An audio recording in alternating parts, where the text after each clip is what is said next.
Hey, Jeff Vita with Kung Fu Driving Podcast. Man, I have some special guests here today. One of them is coming a little bit later, but right now I have a martial artist first above anything else, sometimes an actor, and we're talking about one of his latest projects here, Gladiator Underground, DY SAO. DY, thanks for coming back to the Kung Fu Driving Podcast, brother. Thanks for having me on Kung Fu Drive-In, Jeff. It's great to have you back. Mm-hmm. It's great to have you back. I'm looking forward to talking with you about this. Let me throw up this image right here, Gladiator Underground, hitting streaming on October 17th, I believe. Is that right? Yes, sir. Yes, Awesome. sir. Awesome. And talk to me a little bit about what went into putting this thing together. You know what? Let me back this up. Let me explain to you what it felt like, because I was lucky enough to have seen this already. What it Yes, felt please. like to watch this. Mhm. It felt like uh, tension happening and then being balled up into this critical mass, and then throwing it into this tiny little fighting pit where it just explodes. And then all of you guys that are involved in the action that we see on screen, just let it explode and ripple and just melt the screen. Is that what you were hoping you were going to get across with Gladiator Underground? Yes, 100%. Thank you for even saying that, because we realize, me, Andy, Brian, we all bring a different kind of like feel, right? Our own madness, right? And so we knew putting it together was going to feel like a video game where each character had its own style. And when you pit it against each other, for some reason, as humans, we're into that. You know, Yeah. anytime karate fights kickboxing, I want to see it. No matter how many times it happens, I want to see it. So yeah, that's what we wanted to do. I think it came out as we expected. Yeah. That's Mhm. awesome. That's awesome. What was the genesis of this whole project? What idea brought it to life, and then what went into putting all the pieces together to make Gladiator Underground happen?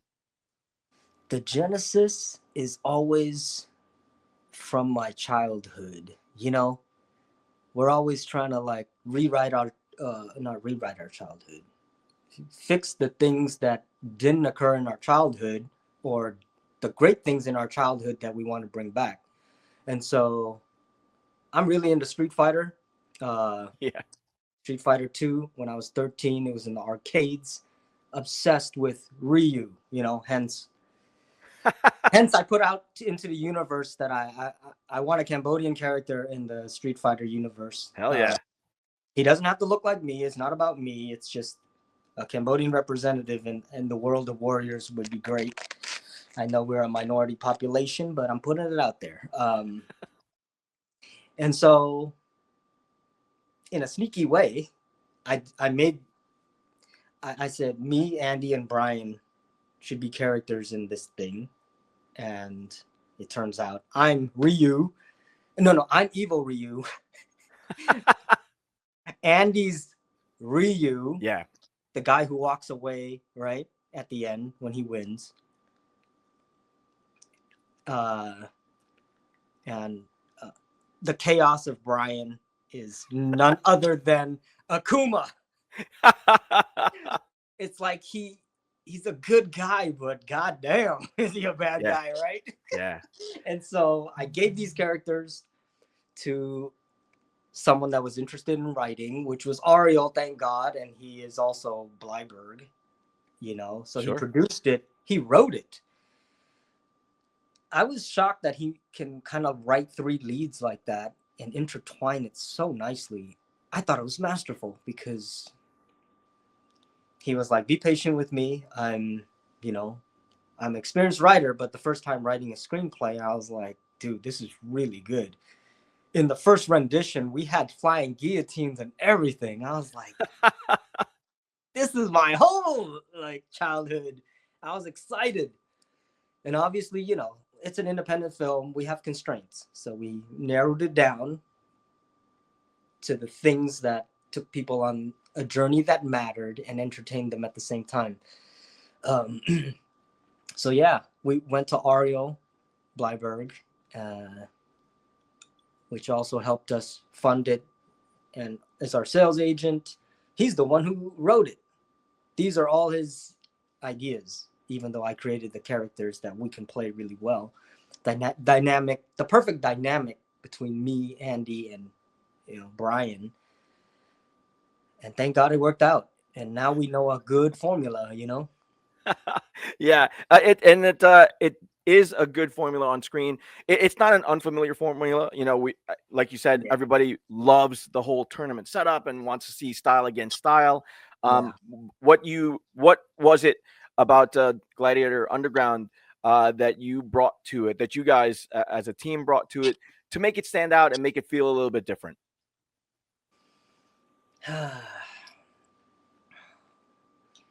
I mean, the martial club dynamic, we're always going to be different. Yeah. I mean, I could think I'm Evil Ryu, or I could think I'm Bruce Lee or Donnie Yen in my mind.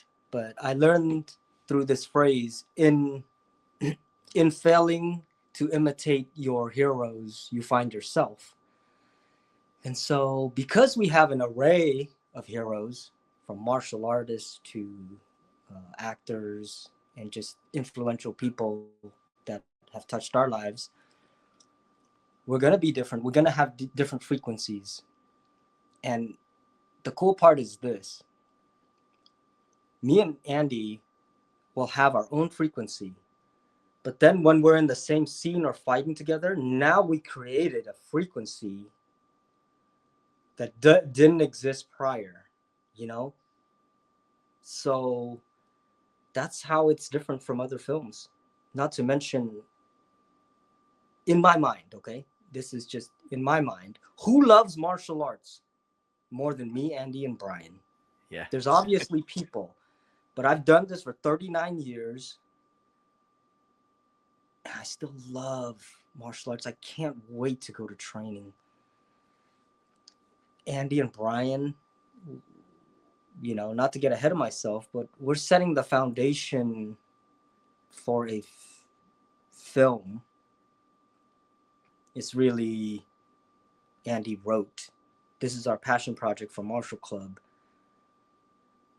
And when we spend time together, all three of us, and there's Daniel Ma and other people, we call ourselves the Venoms, and we're creating this vibration in this film that's gonna be, I think, is what's gonna usher in the new, era of great martial arts filmmaking. Awesome. Yeah, and obviously that's in my mind. There's great martial artists everywhere. I understand that, but I think it's in our nature to think and feel like we are its only hope. Right. Yeah. Yeah. But But to us, it's not just a film. Yeah. This is life. This is our contribution to the world, our connection with being a part of other people's lives, Anyways, sorry to interrupt. No, not at all. I want to touch on that because as martial artists, as guys who um, completely embrace that code and want to live that code, uh, when you put all of that action unleashed on screen, how hard is it to balance uh, letting that martial arts energy loose with the acting that you have to do to restrain it for the screen? You know what I mean? Wow. Because it's two completely different disciplines that you've got to balance to make it work for us, the audience. That we would absolutely love to just watch you get up on screen and fight, but that's not a movie, right? Yeah. So talk to me a little bit about that. It goes to show your awareness, Jeff. That is the question. That's very hard. Like I compare it to like this underground rapper MC Jin back in the day during a rap battle. he destroys, right? But actually laying down a track and putting order to that chaos, it's a different animal, right? Sure. I'm not saying he's not successful. The dude is successful. Hats off to him. But, I watch these things and I learn from things have to be palatable for the audience, and we have to have the audience empathize with us. When you see Andy and Brian fly in the air, it's kind of hard to empathize, because they're just so talented. They don't know what it's like to just be a normal person. And so they have to reach down deep and what did we feel before we knew how to just aerial or throw a punch? Yeah. What was that kid that was deprived of things in life? Anyway, it's a journey, and I do say martial arts and acting is like different sides of the hemisphere, but at the end, it's actually the same. And I'm learning that more and more every day.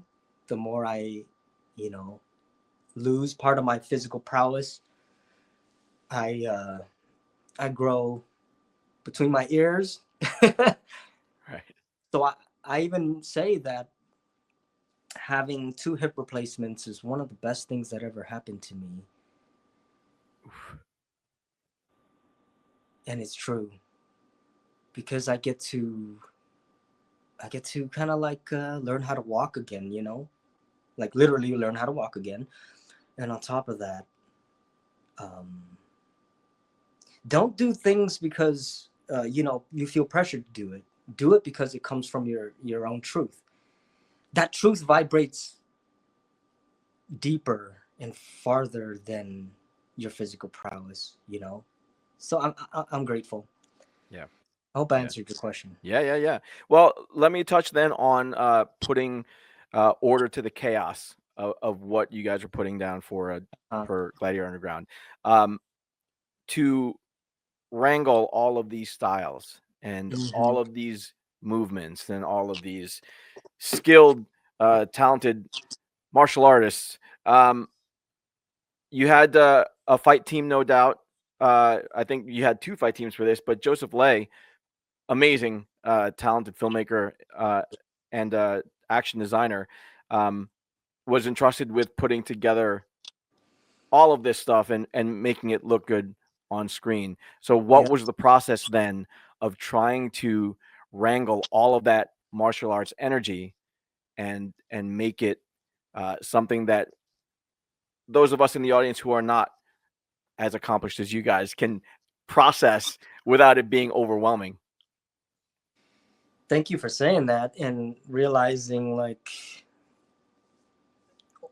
organization and preparation is 95% of the work.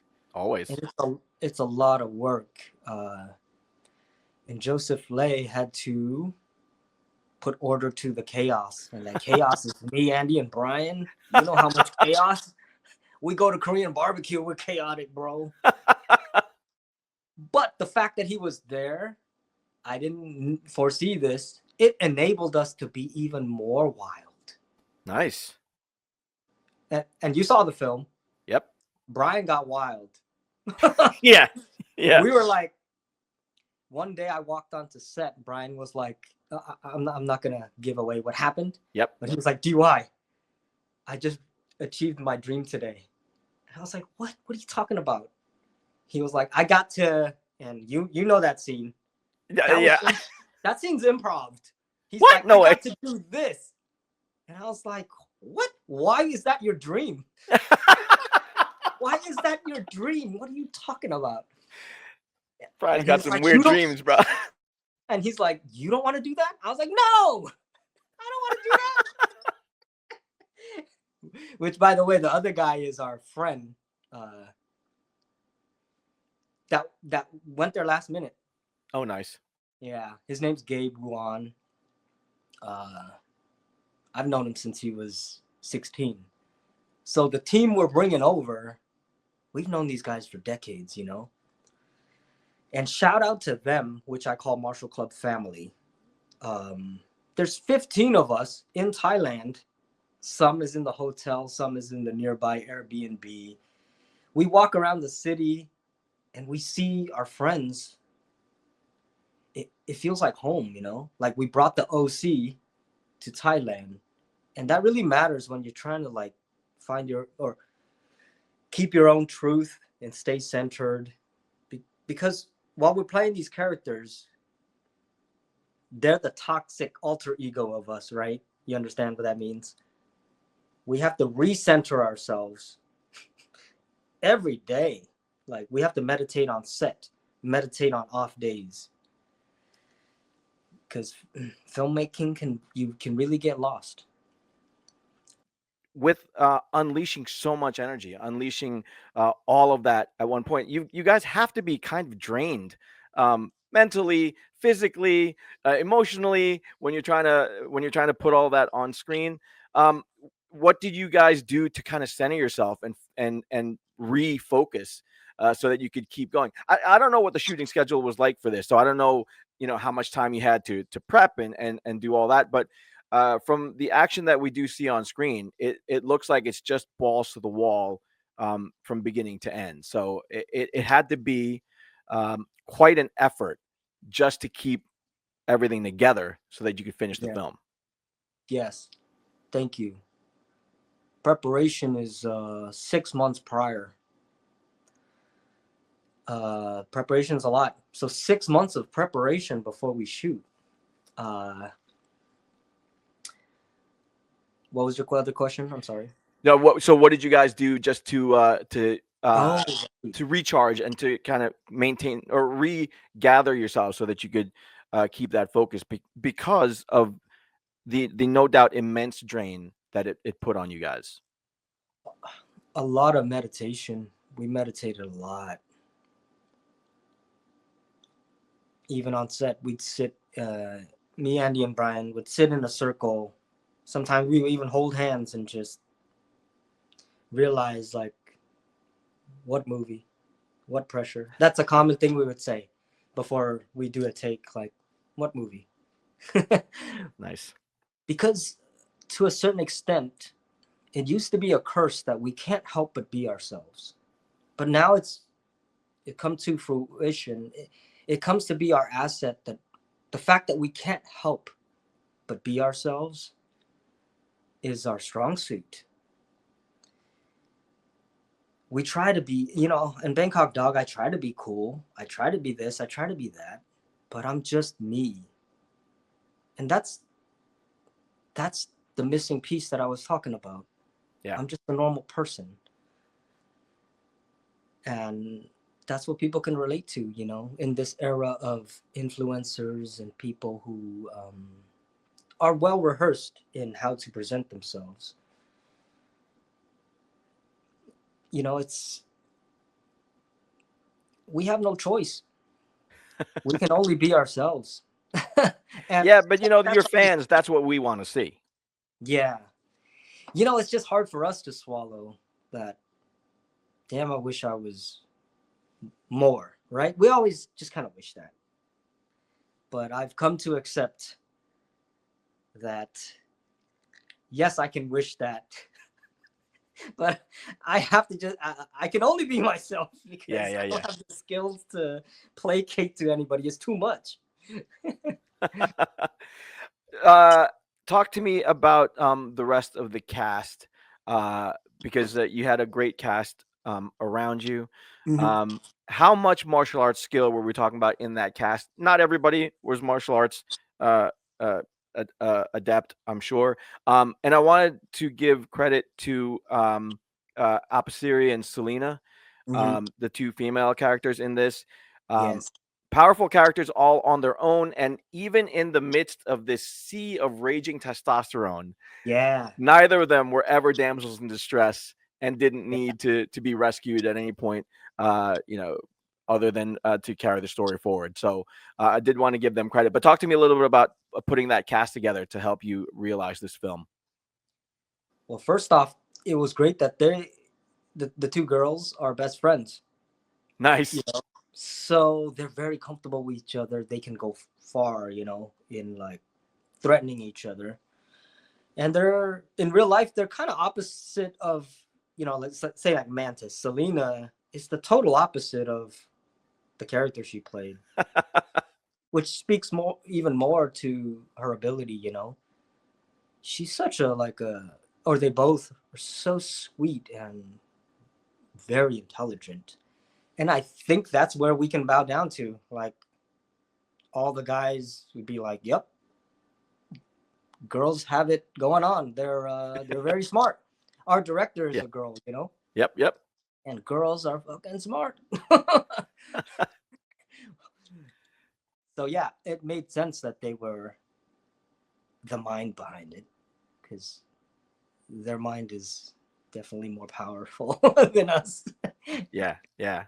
What Yeah. about the rest of the cast, particularly all of the different styles and characters that wound up in the pit with you guys? Talk to me Mm. a little bit about them. Before I get to all those characters, I want to shout out to Craig Ing that played the Sifu. Oh yeah. He, first of all, he's one of my best friends. He is also my acting mentor, Oh nice. and also Andy's acting mentor. And on set, while we're doing our acting scenes, he's there with us. But he doesn't get credit because you don't see him, but he's always there.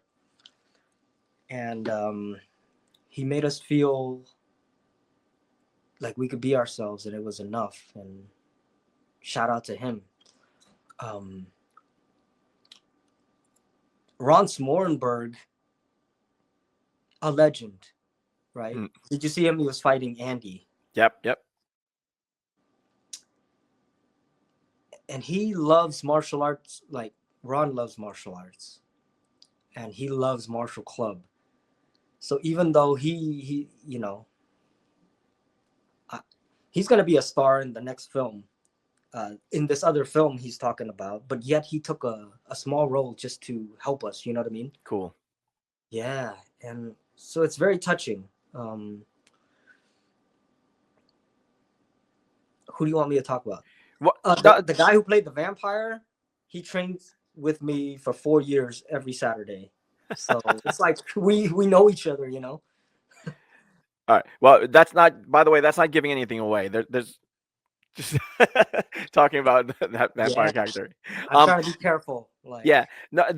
Just talk to me about pulling that cast together, making sure that they were the ones that you guys were entrusting the story to, because you wanted to make it, again, balls to the wall action. So once you're in that tiny pit and you're getting, you're mixing it up, you got to be able to trust the person that you're mixing it up with, and make sure that they're able to express that language of movement that you're trying to convey, right? So tell me a little bit about just picking all the right pieces to put together. Well, credit to Shaya to know which one is like. He's like, that guy has to be a martial artist. So DY, you have to find that guy who could do that fight. Yeah. And then I give her the leeway to, like, hey, if this guy has lines, to compromise, like, who's a martial artist and who's an actor. Because though there's a lot of martial art actors. Actually, I'm gonna go back. There's not a lot of martial artists that act at a high level. Right. I don't know. Am I unfair? No, not at all. Because, well, like anything else, if you're going to focus on being an actor, you can't necessarily focus that 100% on being a martial artist, right? It's that balancing act is very tough. It's a very hard balancing act, and let's just be honest. Acting is really hard. Forget martial artists. It's hard to find a good actor. Sure. It's just one of those things where I'm like, just feel like I just started again. You know what I mean? I've been acting for 15 years, longer. And every script I get, I feel like I'm just starting over. It's so hard. The trade-off is tough, for sure. But But Chaya, credit to her editing, and Matt Lawrence is editing, and dude, Ariel, the producer, is involved the whole time with casting, editing, everything. Like, everyone wears many hats. You know, I edit fight scenes too. Like, Cool. Cool. yeah, in the independent film, whoever does what the best has to shoulder it. So, and we get to shoulder it. We're filmmakers in America. Like, there's nothing to complain about. For sure. For sure. Yeah. I also wanted to again shout out Joseph Lay for Mhm. all of this too, just because the camera work in trying to capture that action. Again, when I compare it to all of that energy winding up being compressed into this small fight pit, Mhm. Joseph was able to bring us right in there and Mhm. not have us get lost in Mhm. where that camera is placed. I mean, we're looking at your faces, we're looking at the punches landing, we're looking at the kicks happening, the weapons are doing their damage, and we're all right in there without winding up being dizzy because we don't know what's going on, or getting lost and feeling nauseous at the end of it. So big credit to him. Yes. Can I talk about him? I'm sorry. No, yeah, absolutely. Go ahead. He got hit a lot. Joseph is not scared because he wants the shot. He cut so close. And I don't know if you remember round 3, but it was mayhem, right? Sure. There's 4 fights going at the same time. What a great sequence. Oh my God. That morning, the whole team is like this. How are we going to do that? Right? It's like, okay, you shoot this way, you shoot this way. When we need a wide, we call, like, we need a wide. But in this part of the fight, which part of the fight are you at? The other guys got to kind of know their full fight, So, and then audience members have to move to fill in the screen. Yeah. You get that idea. Oh yeah. And so, the producer's like, tomorrow I'm gonna get more people, guys, 20 more people, or to fill up more. Like,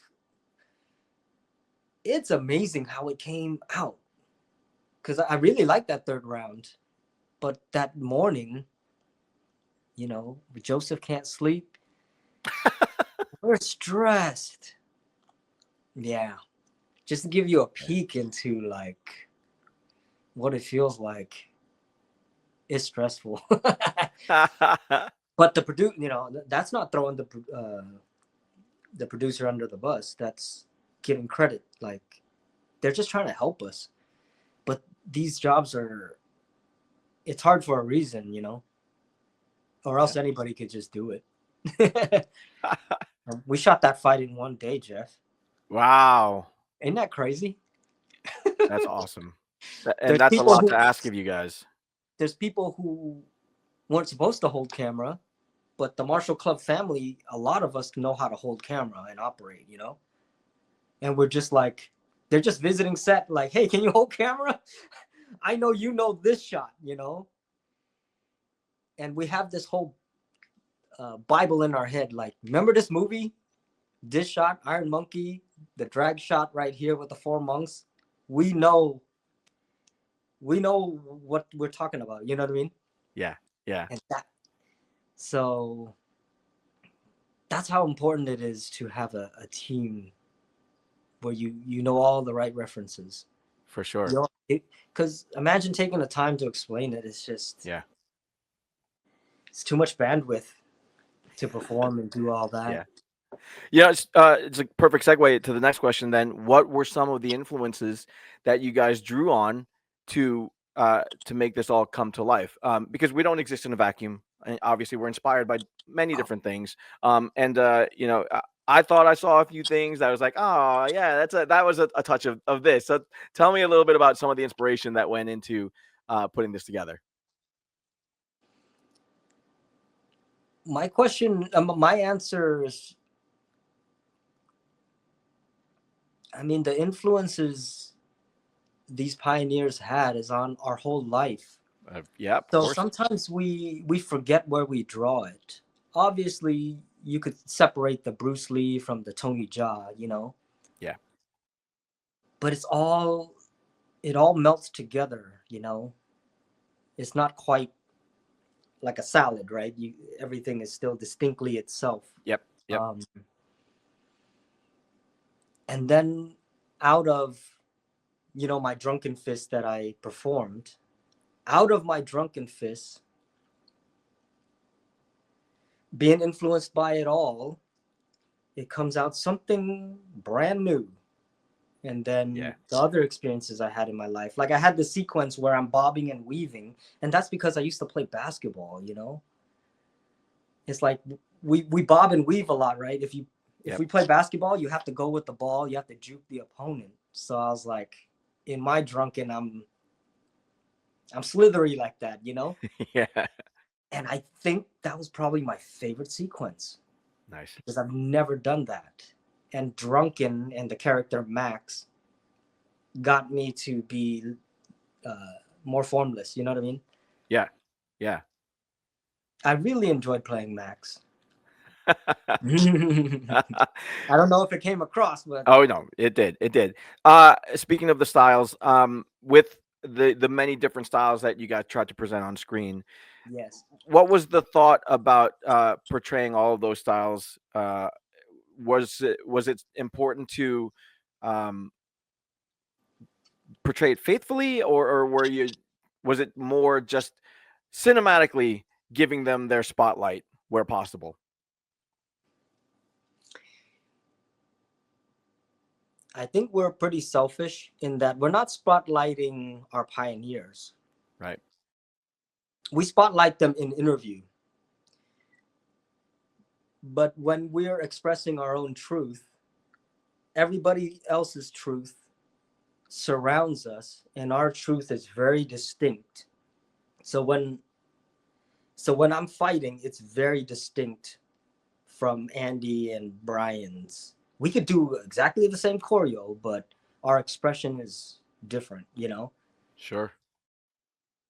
But we also share the same inspiration. Like, my favorite superhero is Chen Zhen, you know? So is Andy's. So when we go at it against each other in the dojo, you see the Chen Zhen versus Chen Zhen feel, you know? Yeah. Like the back and forth. And Donnie Yen's shots from Fist of Fury TVB, if you're ever familiar with that. That's my favorite series, and I think Andy's too. So it's that back and forth, like, I don't know, it's like Chen Zhen versus Chen Zhen or Bruce Lee versus Bruce Lee. Like, there's this, like, two trains racing towards each other, you know? And you want to see what happens, you know? Yeah.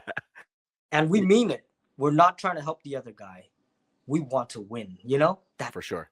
That real desire to win.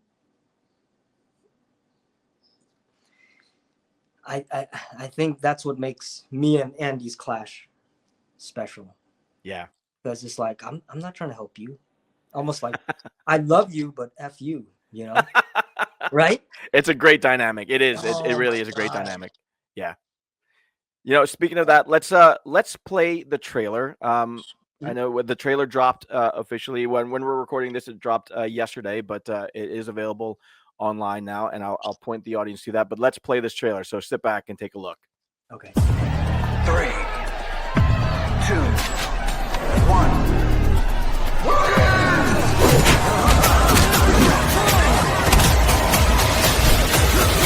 Greetings, ladies and gentlemen. The all-powerful Mantis welcomes you to the Naraka tournament. Mantis's tournament has swallowed the city whole.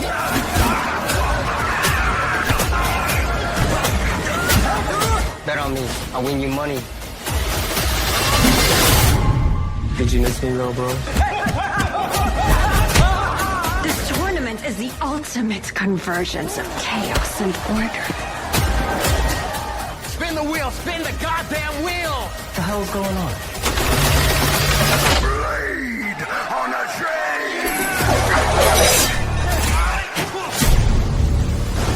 Turn them against the tournament. Let's shut this whole shit down. They're gonna kill you both.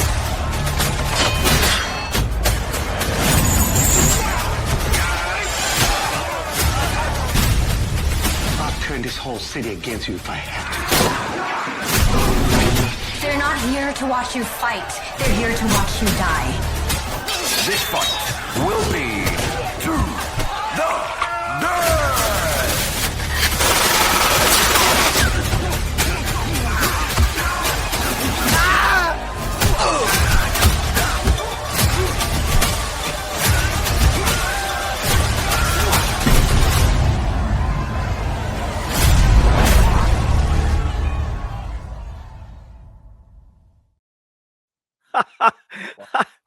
Tell me what your reaction is just looking at that.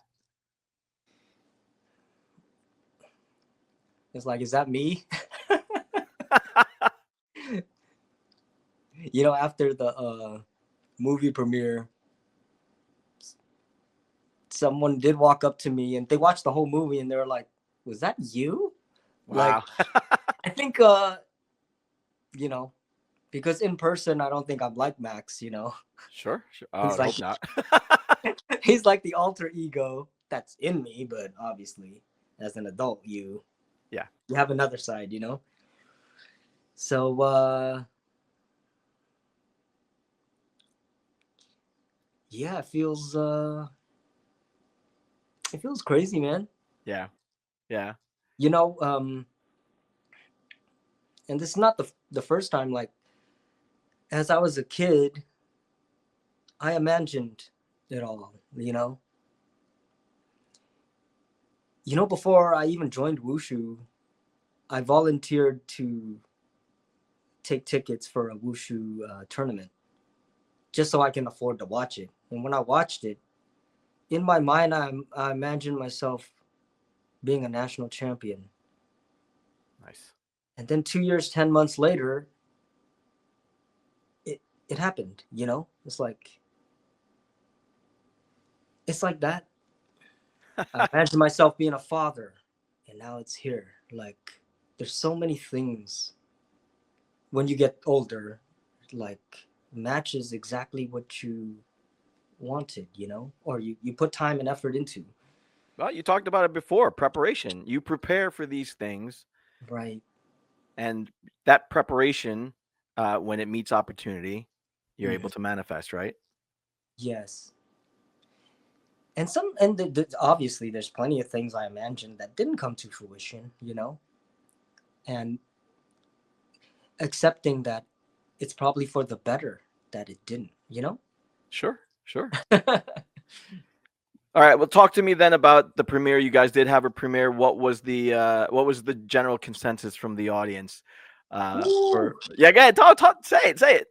Everyone loved it, and it was really validating.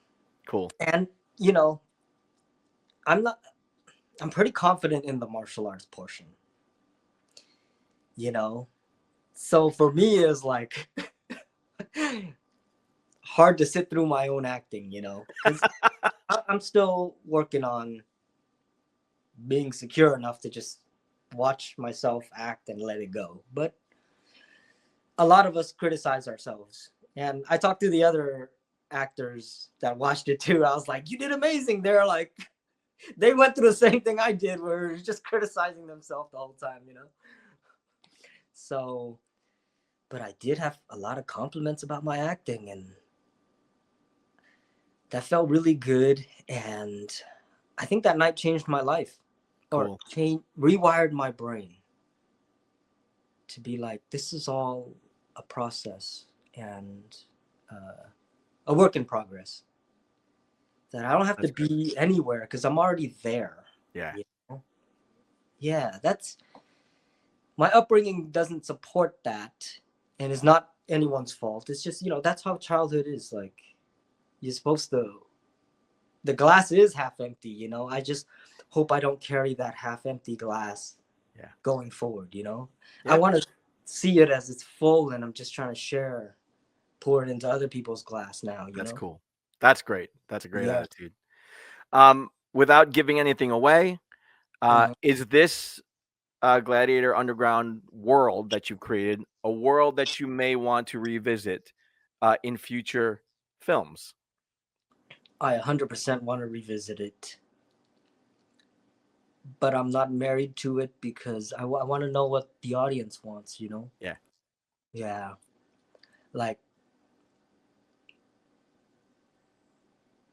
because I'm confident that whatever they want, I could put my own truth behind it and do a service to the world, not just for myself. Like, I've already, you know, gotten everything, or gotten a lot of things I wanted. So trying to put other people before me, which is kind of hard because, you know, martial arts is a pretty, at least in the beginning, it's a pretty selfish endeavor, you know? Does it seem that way? Like martial arts is kind of a selfish endeavor. Well, I mean, it kind of has to be. You're bettering yourself, right? It's a focus on making yourself better as an individual, making yourself stronger, more centered, more focused, and concentrating on what you need to do to make yourself a better person via martial arts. Oh, I like that, Jeff. Thank you. To be an asset, you know, to something greater, a brotherhood, or the world, your family, your country, you know, all that. But yeah. Yeah. All right. So then what do you want the audience, potential audiences, again, October, it is out on digital. So catch it. You can pre-order it, I believe, on Apple TV. The links, I'm running the links on the screen right there. So go visit these links so you can find out how to pre-order it and get it set up for yourselves. But for the potential audiences that are out there, what do you want them to take away from Gladiator Underground besides being all sweaty with having to try to to process all of that action at once? Credit to Thailand for feeling like a sauna, because it felt like you were in a sauna the whole time, because we shot day for night. No, I'm sorry. Yeah, day for night. We have to cover everything, so you're basically in a sauna, right? Oh. And so it made me so ripped. It made me lose so much water weight. Yeah. It helped the film. You know what I want to say to the world is this: thank you for letting us be part of your journey. It's not about us. If you could take any one thing to, you know, enrich your life, put a smile on your face, it's about you. We're just along for the ride. Hold on, let me stop you there and say thank you for giving us a journey worth taking. All right, I just want to make that very clear. I'm honored. And what I really want to do, at least, you know, not desperately, but I'm putting out to the universe, I want to make a feature film, or no, actually, epic trilogy in Cambodia, Bokator Warrior. I'm putting out to the universe. That's the one I want. I also want to be a Street Fighter character. Yeah. You know, hold on. We're going to digress a little bit because I cannot say that I'm entirely confident in what is happening with the Street Fighter film. I cannot say that. 100%. I can't either. So I have no complaints about whatchamacallit, Jean-Claude Van Damme playing Guile. It's hard to make a film. Bad ideas or good ideas get revealed over time. And so I want to find out what's a good idea and what's a bad idea. You know, like the new cast, Mike Tyson should definitely play Balrog. I don't know why they don't, because Mike Tyson is Balrog, right? The original name was Mike Bison. Yeah. We're going to find out. Yeah, we will. I wish you all the best, because anyone's success is my success. We're all part of the same energy, you know? Yeah.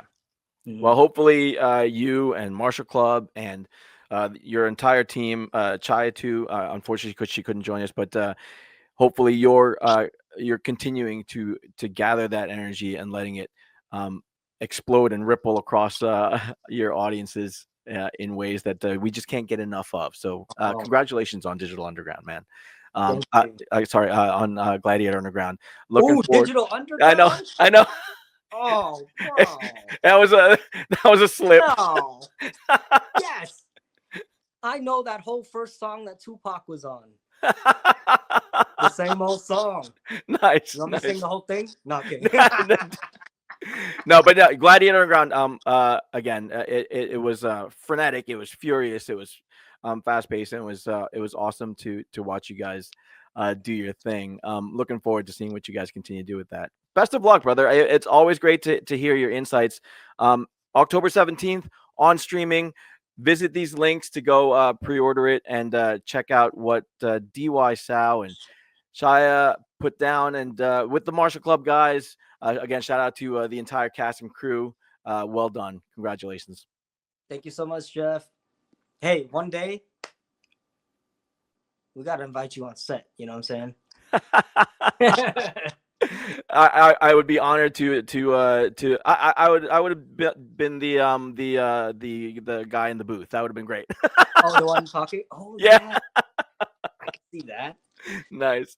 Thank you, Jeff, for this platform, and I wish you all the best in your future endeavors. And we're gonna talk a lot again. Absolutely. You know, anytime. You and the Marshall Club guys, priority one. Anytime you guys want to come on, you're welcome. But thank you guys again for this. Best of luck. Hopefully we get to visit more of the Gladiator Underground in the future. Sweet. All right. Take care, brother. Take care, bro. Poison Clan rocks the world.